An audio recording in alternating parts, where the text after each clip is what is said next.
Olá, investidores, tudo bem? Hoje eu vou falar sobre a taxa de retorno sobre o fluxo de caixa livre. Resumindo numa frase, o caixa é o rei na hora de analisar o resultado, o retorno de uma empresa. Mas antes de começar esse vídeo, como sempre, vai lá, faça a sua inscrição no meu canal, se você não está inscrito ainda. Deixa aquela curtida e clica na notificação para você saber quando tem conteúdo novo aqui no canal. Porque uma DRE, uma demonstração de resultados de uma empresa, pode ter itens contábeis, provisões, reversões e itens que não afetam o caixa.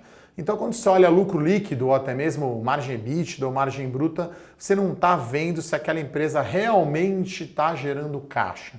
E aí eu vou trazer aqui nesse vídeo esse exemplo, vou fazer, como sempre, explicar como calcular esse retorno sobre o fluxo de caixa livre e vou trazer o exemplo de uma empresa da Telefônica Brasil, a Vivo.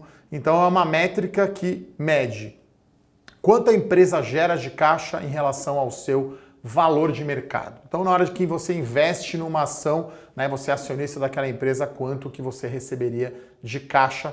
O caixa é o rei. Essa é a peça mais importante, na minha opinião, na hora de analisar uma empresa. Você tem balanço, você tem demonstração de resultado, fluxo de caixa é muito bom, é a principal peça, na minha opinião, para ver se aquele negócio é bom ou não, se ele gera caixa ou não. Então eu vou falar aqui da definição, então, da taxa de retorno sobre o fluxo de caixa livre. Então é também uma divisão bastante simples, é a geração de caixa em determinado período, dividido pelo seu valor de mercado. E aí eu acredito que o fluxo de caixa livre é uma métrica mais precisa de retorno sobre investimento. É melhor que o lucro líquido, porque leva em consideração os investimentos também necessários para se manter uma empresa. Então, se uma empresa está investindo apenas o que está depreciando o seu capital, ela pode ter um problema de fabricação, um problema na qualidade do seu produto ou do seu serviço lá na frente. Então, na hora que a gente vai fazer uma avaliação de empresa, aqui uma projeção, a gente leva muito em consideração também o investimento dessa empresa no futuro. Então, como eu disse, o caixa é o rei. Então, existe uma diferença entre o lucro líquido, que é contábil, e o fluxo de caixa. Então, no resultado contábil, na DRE, você leva em consideração receita e despesa sem contar efeito caixa. Por exemplo, a empresa vendeu, foi lá para o contas a receber, mas você não recebeu esse dinheiro ainda. Então, receita menos custo deu um lucro bruto ali, mas você não recebeu efetivamente isso no caixa. E tem também, vou mostrar aqui, são quase que 3 atividades no fluxo de caixa. Tem as atividades operacionais, as atividades de investimento, que eu já falei, e a de financiamento, que você vai financiar o investimento ou o crescimento da empresa com dívida ou com oferta de ações. Então eu vou mostrar aqui 2 metodologias para o cálculo do fluxo de caixa livre. Tem o fluxo para o acionista e o fluxo para a empresa. A diferença entre os dois é o endividamento.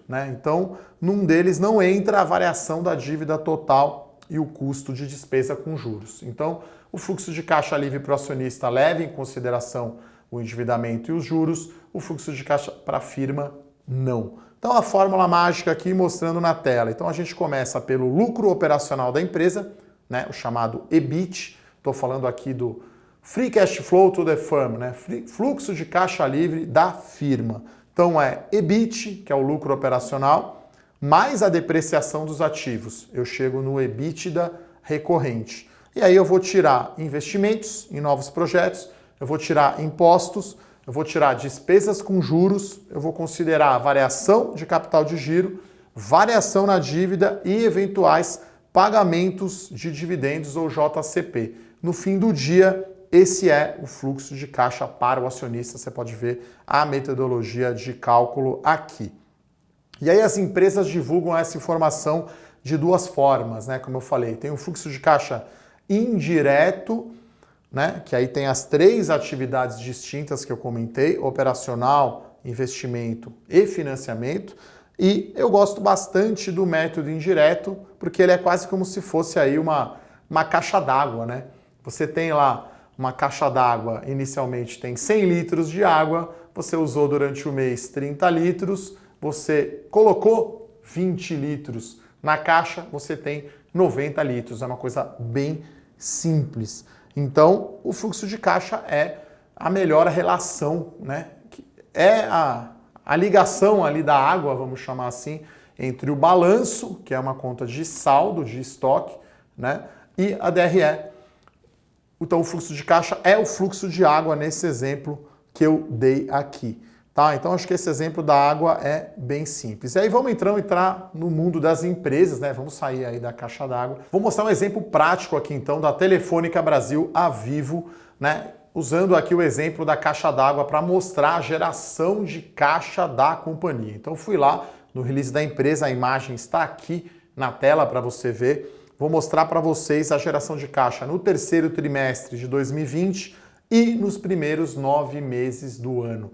Então, quase 4 bilhões de reais de caixa gerado no terceiro tri, em 9 meses quase 10 bilhões. Você vê que eu estou partindo do EBITDA recorrente, menos investimentos, menos impostos e resultado financeiro, menos variação de capital circulante. Então, basicamente, essa é a conta.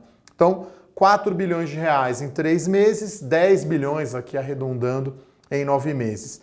Então, se a gente anualizar a geração de caixa da Vivo, a gente está falando de 12 bilhões de reais. Como a companhia vale 76 bi no final de outubro, o Free Cash Flow Yield, ou a taxa de retorno sobre o fluxo de caixa livre, é geração de caixa dividido pelo valor de mercado. Você pode ver na conta aqui, 12 dividido por 72. A gente está falando aqui de um retorno bem alto de 16,5%. Então, se investir em ações da Vivo, né, se ela continuar gerando esse caixa que ela gerou nesses primeiros 9 meses de 2020, você teria um retorno de 16,5%. Né? Então, ações consideradas baratas, né, vamos chamar assim, vão ter alto retorno, né, sobre o fluxo de caixa livre. Né? Então, se a geração de caixa for, né, alta, né, em relação ao seu valor de mercado, como é o caso aqui da Vivo, 16,5%, melhor para você na hora de investir. Né? Você está comparando duas empresas ali, tem a Vivo e tem a TIM. A Vivo está com 16,5%, de repente a TIM, só um exemplo, tá com 12%, muito melhor o retorno aí da Vivo, uma empresa que gera mais caixa em relação ao seu valor de mercado. Então, esse é uma métrica muito interessante, né? Um tema um pouco mais denso, um pouco mais técnico aqui, o professor Eduardo explicando para você, mas é muito importante olhar a geração de caixa dessa ação que você tem. Né? E além de margem EBITDA, de venda bruta, essa empresa está gerando caixa mesmo? Né? Ela tem uma dívida baixa? Porque uma empresa que gera muito caixa pode pagar muito dividendo. Né? Então esse é um pré-requisito. Empresas, para pagar dividendo, precisa gerar bastante caixa. Então esse era o conteúdo, taxa de retorno sobre o fluxo de caixa livre, Free Cash Flow Yield. Se você gostou, então deixa aquele like, mande sugestões aqui de assuntos para falar no canal. Muito obrigado, um abraço, até a próxima. Tchau, tchau.